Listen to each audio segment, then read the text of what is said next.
This video is gonna be basic as f.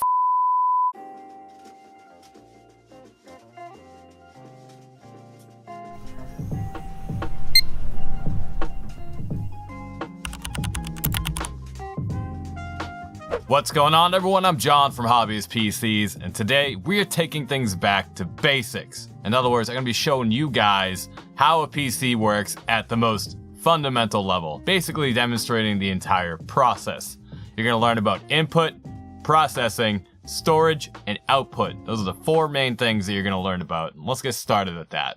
The first thing you need to understand about a PC is that its basic function is to interpret and manipulate information, also known as data. Data in its most basic form is a representation of the on and off electrical states that are going on within the inside of the computer itself. For example, the CPU is made up of little transistors, along with things like RAM, and in certain cases, the GPU as well. The only thing that these pieces of hardware read are on and off electrical states within these transistors. These electrical states are represented by a series of ones and zeros, or on and off, and we call this language binary. It's as the name suggests. It only involves two states. These ones and zeros are a type of data that we call bits, and the different pieces of hardware interpret these bits in order to make the process happen that we see going on our computer screens. Now that we've got that out of the way, let's get on to the good stuff, shall we? Computers are comprised of both hardware and software. The hardware is any physical component of the PC itself, such as the CPU,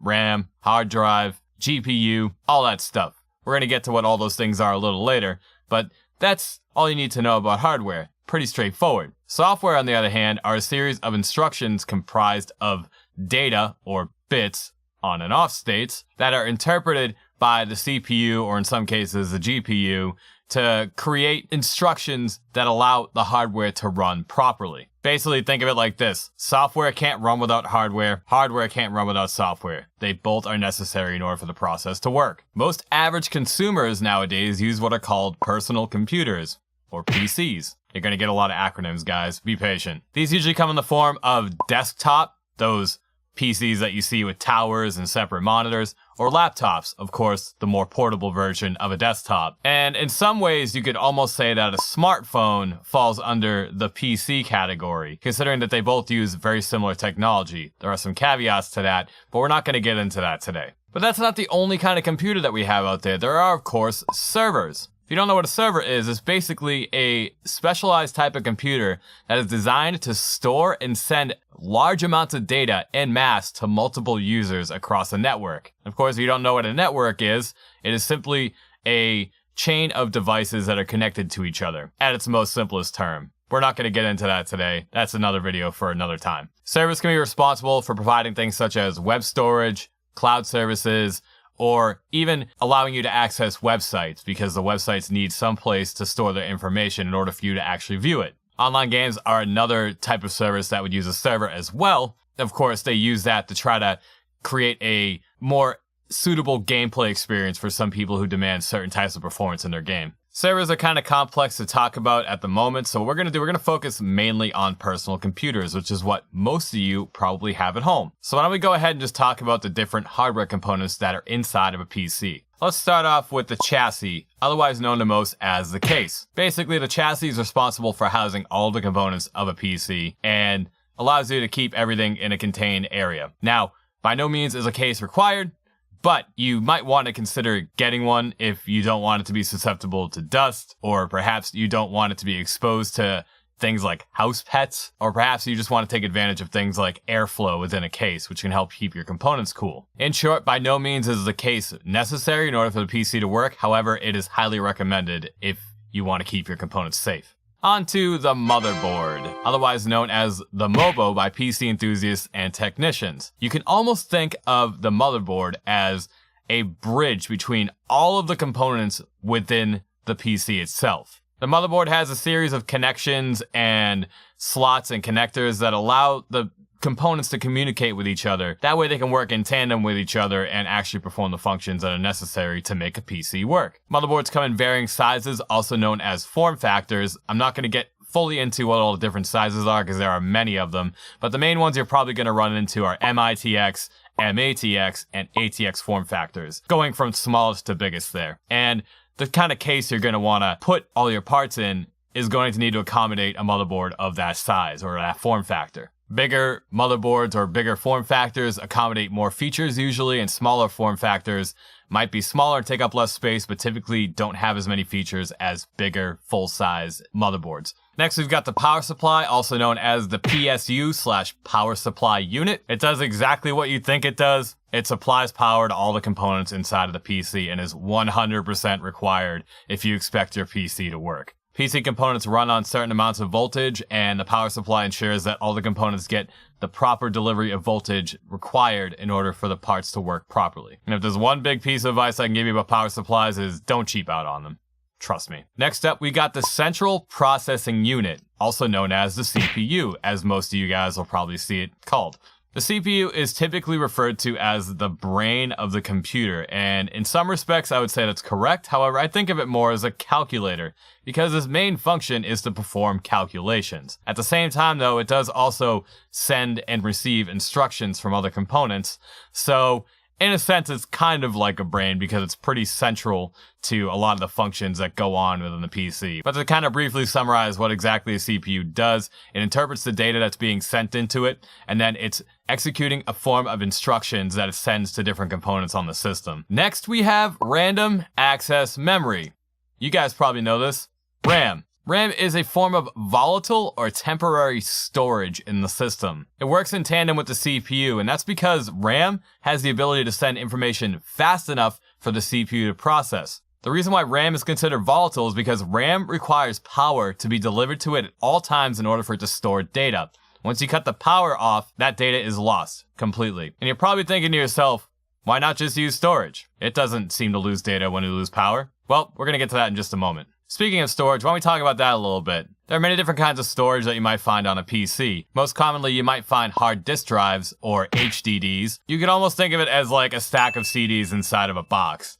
And that's what all the storage is getting written onto. The other type of storage you might run into are SSDs, or solid-state drives. Solid-state drives work off of VNAND technology. That's going to be something I'll talk about more in a separate video. But in short, it uses electrical charges to store data. It works a lot more similarly to RAM than it does with a mechanical hard drive. However, solid-state drives are considerably faster than hard drives, so in that respect, it might be worth considering a solid-state drive. As for the function of storage on the system itself, storage is used to store mass amounts of data and do not require that power be delivered to the device at all times. It will simply write to the drive and it'll be there as long as the device doesn't get destroyed in the process. However, despite this advantage that storage has over RAM in being able to keep data on it without requiring power, the data transfer from these storage devices are simply too slow to be able to keep up with the demands of the CPU. The data transfer between a CPU and RAM is significantly faster than what you get between storage and the CPU. Now, as far as storage, devices like hard drives and solid-state drives are not where that story ends. There are other types of storage devices that you can find. Some come in the form of USB flash drives, which are little portable drives that you can get. Maybe you might put like your school projects on it. Then you've got optical drives like DVD ROMs or CD ROMs, if you want to go back that far. And then you've got, throwback here, floppy disk drives, which surprisingly still exist in some forms. Trust me, they're out there. Lastly, let's talk about the graphics processing unit, also known as the GPU, and some of you might recognize it as the graphics card. Now, the GPU itself isn't the actual physical graphics card. The graphics card comprises the whole package. However, the processing unit inside of it is the GPU. Now, contrary to a CPU, the GPU is able to more efficiently handle the more simpler calculations that a CPU would normally have to handle when rendering graphics. However, that doesn't necessarily mean the CPU can't do it.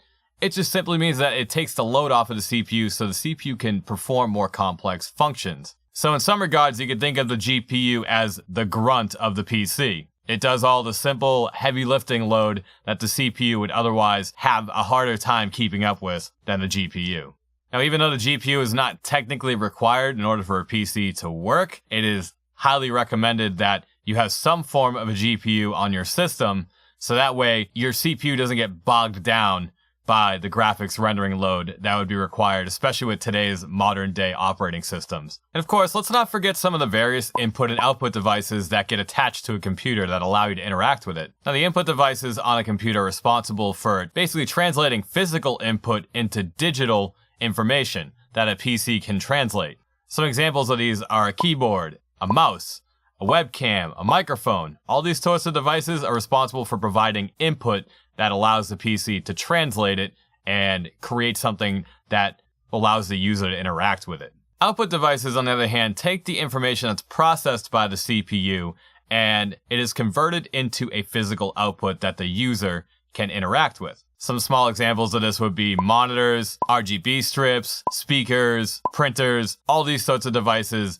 are the result of input that's been translated by the CPU and sent to output. All right, now let's get into how the process of a PC works. This way you guys can understand what's going on inside your system. First things first, inputs are made, which sends instructions to the CPU. This might involve loading a file, opening a program, or even just typing on a keyboard. In the case of a file or program being loaded, the instructions will be sent that allow a file or program to be retrieved from storage, which is then loaded onto RAM. This information that was loaded onto the RAM is then processed by the CPU. The results from the process between CPU and RAM lead to instructions that get sent to output devices. For example, an image being shown on a display, or perhaps audio being sent through speakers, or even an image being sent and printed out through a printer.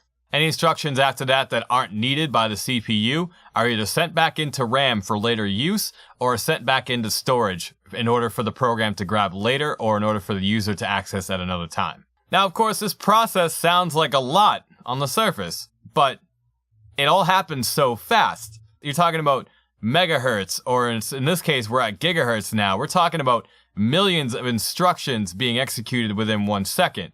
So this process is an incredibly quick process and is only getting faster as time goes on. And of course, as our hardware starts to improve, our process becomes a lot faster and a lot better for the user experience as a whole. And that, of course, just wraps up everything. That's really all that needs to be said about the process. I've basically shown you all the basics of how a computer works. We're going to get into some more things later on down the road. I have separate videos that I'm going to be making that talk about the different parts of the PC in more detail. And of course, this is going to lead to like series. I have plans to make, for example, a motherboard series where I talk about a lot of the different individual parts of a motherboard. Same thing goes for CPUs. I'll be comparing different platforms as well as some of the more core functions of the CPU itself. I'm going to talk a little bit about GPUs. We'll do maybe a little series. It might only be one video that's really necessary for that. Talk about things like RAM. It's a big list, guys. Like there's a lot of stuff that we're going to get into and talk about in the future. But this is just kind of meant to give you the basic overview of how a PC works so that you can have a better understanding of what's going on inside of it. I hope the video was helpful for you guys, and if it was, please be sure to like, share, and comment down below. If you didn't like it, dislike. In the description down below, there'll be links to my various social media pages. Pretty active on Twitter. I'm also pretty active in the Discord as well. There'll be a link to that in the description as well, so go check that out. Also, there is a link to the Twitch page as well. I stream a couple of days a week, and it's a great place to go and get to talk to me live, or just give me an opportunity, or you an opportunity, to get to know each other. It's a good time. I enjoy it. Then, of course, I got a link to the merch page down below. I have coffee mugs and t-shirts for sale, and I have the Hobbyist PC logo on it. I'm going to add some more designs over time. And of course, if you want to stay up to date with the channel, please be sure to subscribe and hit that bell icon for notifications. You will get updates every time I upload on the channel, and you're guaranteed pretty much to see a guide, tutorial, or PC related discussion every Monday. I hope you guys found this video informative. Thank you so much for watching, and have a pleasant day, everyone.